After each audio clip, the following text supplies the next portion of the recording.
Iran बनाम America और Israel के बीच जारी टकराव अब सिर्फ मिसाइलों और हमलों की कहानी नहीं रह गई है, बल्कि एक महंगी जंग में तब्दील होती हुई नजर आ रही है। शुरुआती आंकड़े ये बताते हैं, देखिए क्या शुरुआती आंकड़े बताते हैं।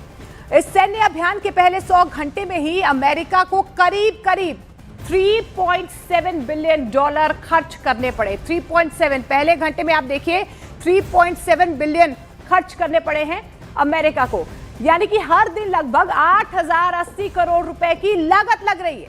इतनी बड़ी रकम के साथ सबसे बड़ा सवाल यह है कि इस युद्ध का आर्थिक बोझ आखिर कितने समय तक उठाया जा सकेगा, यह सबसे बड़ा सवाल है।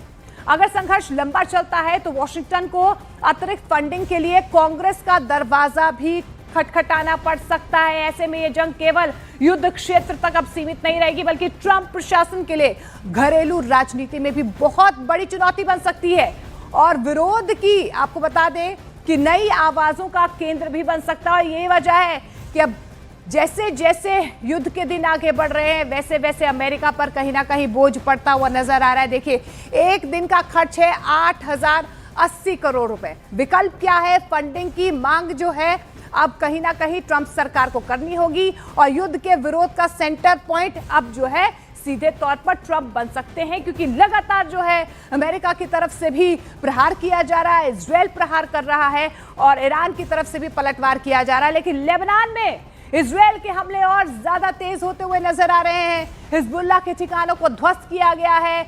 इस वक्त की बड़ी खबर आपको वॉर ब्रेकिंग के जरिए बता रहे हैं। हिजबुल्लाह के कई ठिकानों को ध्वस्त किया गया है। आईडीएफ ने जमीन और आसमान से कई बम बरसाए हैं। तो लेबनान में भी इजरायल की तरफ से लगातार प्रहार किया जा रहा है। दावा यही किया जा रहा है कि हिजबुल्लाह के कई ठिकानों को ध्वस्त किया गया है। आईडीएफ ने जमीन और आसमान से कई बम बरसाए हैं। तो हिजबुल्लाह के खिलाफ लगातार इजरायल की तरफ से प्रहार किया जा रहा है। वहीं हिजबुल्लाह जिन्हें ईरान ने ही खड़ा किया है और लगातार जो है इजरायल को निशाना बनाते हैं। और ऐसे में अब देखिए आईडीएफ की तरफ से बकायदा ये वीडियो भी जारी किया गया है कि किस तरीके से जो लेबनान है वो एक बार फिर से दहलता हुआ नजर आ रहा है। कई हमले जो है हिजबुल्लाह के ठिकानों को ध्वस्त करने के लिए यहाँ पर इजरायल की तरफ से किए गए हैं। धुएं का गुबार आप इन तस्वीरों में देख पा रहे हैं, आग की लपटें आप देख पा रहे हैं कि किस तरीके से तबाही का मंजर जो है यहाँ पर नजर आ रहा है।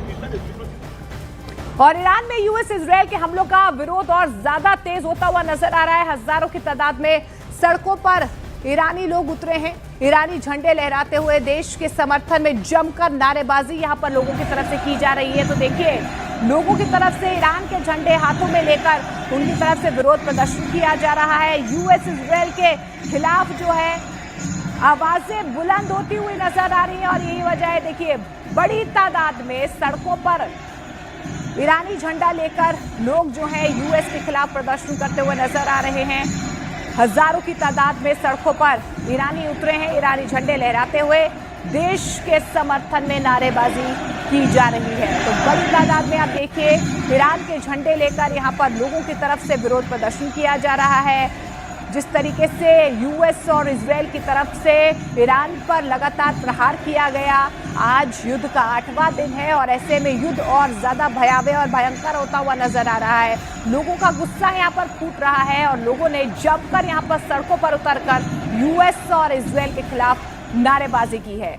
इस बीच आपको बता दें, इराक के बसरा में ईरानी ड्रोन ने कहर बरपाया है। बसरा में एनर्जी इंफ्रास्ट्रक्चर को निशाना बनाया गया है। इराक के बसरा एयरपोर्ट पर भी ईरान की तरफ से हमला किया गया है। देखिए, ये नई डेवलपमेंट जो है सामने आई है। इराक के बसरा में ईरानी ड्रोन ने कहर बरपाया है। तो इराक पर भी लगातार ईरान की तरफ से जो है प्रहार किया जा रहा है। एक के बाद एक जो है ईरान की तरफ से इराक को भी निशाना बनाया जा रहा है।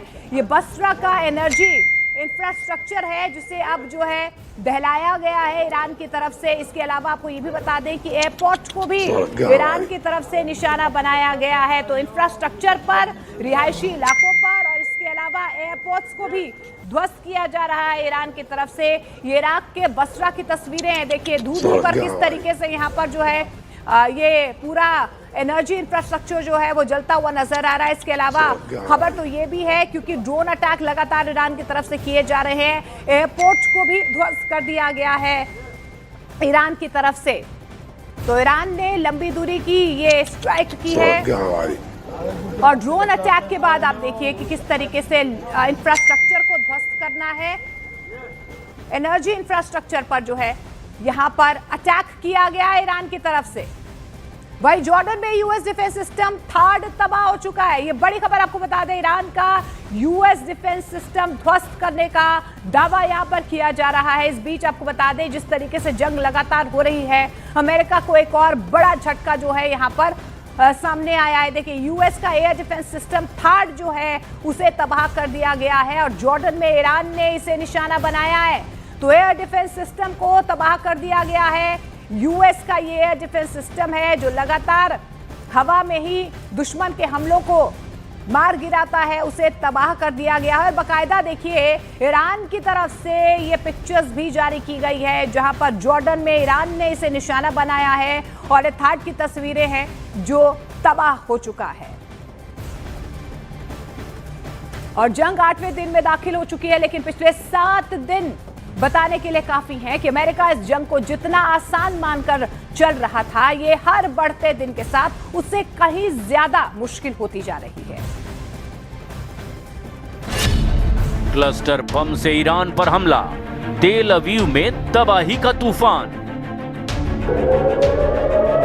डेली मेल की एक रिपोर्ट के मुताबिक अमेरिकी सेना के अंदर के एक आदमी ने ईरान पर हमला करने वाले सभी क्लासिफाइड हथियारों का खुलासा किया है। दावा है कि अमेरिका, इजराइल और ईरान के बीच युद्ध में अगली पीढ़ी की लड़ाई कैसे होगी, इसकी पहली असली झलक दिखाई गई है। हालांकि ईरान ने 7 दिन की जंग में ही साबित कर दिया कि ईरान को मार सकते हो, झुका नहीं सकते।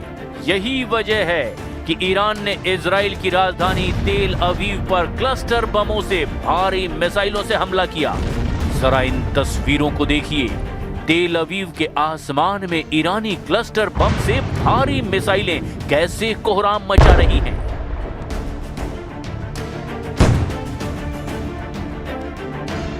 न्यूज़ 18 की टीम है लगातार युद्ध क्षेत्र में, उस जगह पर जहां पर ईरान के मिसाइल्स गिरे हैं और हुई है तबाही। आप देख सकते हैं इर्द गिर्द किस तरीके की तबाही इस एरिया में हुई है। ये टेल अवीव का एरिया है और यहाँ पर जो मिसाइल्स गिरे हैं मैं दिखाऊंगा। तो यहाँ पे आप देख सकते हैं क्या तबाही हुई है इन घरों की। काफ़ी सारे मकान जो हैं पूरी तरह से तबाह हो चुके हैं इस मिसाइल अटैक से और यहाँ पे लगातार अटैक हो रहे हैं। अभी थोड़ी देर पहले जो है ज़ोरदार धमाके हुए। इजराइल के पास दुनिया का सबसे उन्नत मल्टी लेयर्ड एयर डिफेंस है, लेकिन क्लस्टर बमों ने इसके सामने कुछ गंभीर चुनौतियां पेश की है। इजरायली रक्षा बलों और इजरायली मीडिया ने पुष्टि की कि ईरान ने तेल अवीव और मध्य इजराइल को निशाना बनाकर ऐसी बैलिस्टिक मिसाइलें दागी जिनमें क्लस्टर वॉरहेड्स लगे थे। ये मिसाइलें जमीन से टकराने से पहले ही हवा में फट गईं और उनसे दर्जनों छोटे बम निकले जो लगभग 8 किलोमीटर के दायरे में फैल गए और फिर भारी तबाही मचाई। अब आप ये भी जान लीजिए कि इजराइल पर हमला करने के अलावा ईरान ने पश्चिम एशिया में कहां-कहां भीषण हमले किए हैं। 24 घंटे में ही ईरान ने अपने ऑपरेशन ट्रू प्रॉमिस 4 के तहत पश्चिम एशिया यानी मिडिल ईस्ट के कई देशों में और वहां स्थित अमेरिकी ठिकानों पर भीषण हमले किए। ईरान ने इस बार अपनी सबसे उन्नत मिसाइल तकनीक और ड्रोन स्वार्म का इस्तेमाल किया है। फत्ता 2 हाइपरसोनिक मिसाइल से ईरान का दावा है कि इन मिसाइलों ने इजराइल के डेविड स्लिंग और एरो 3 डिफेंस सिस्टम को भी चकमा देकर तेल अवीव के सैन्य मुख्यालय को निशाना बनाया। लंबी दूरी की खैबर शिकन बैलिस्टिक मिसाइल ने जॉर्डन और सऊदी अरब की सीमाओं के पास भीषण तबाही मचा दी है। शाहिद 238 जेट आत्मघाती ड्रोन ने तेज गति से इराक में अमेरिकी बेस में तबाही मचाई। ईरान के हमले में इराक के अल असद एयर बेस में अमेरिका के 2 C-130 परिवहन विमान और एक हैंगर पूरी तरह से नष्ट हो गए। इजराइल के नेवातीम एयर बेस के रनवे को भी भारी नुकसान पहुंचा है और अब देखना होगा कि आने वाले घंटों में ईरान, अमेरिका और इजराइल एक दूसरे पर कहां-कहां और किन-किन हथियारों से हमले करते हैं।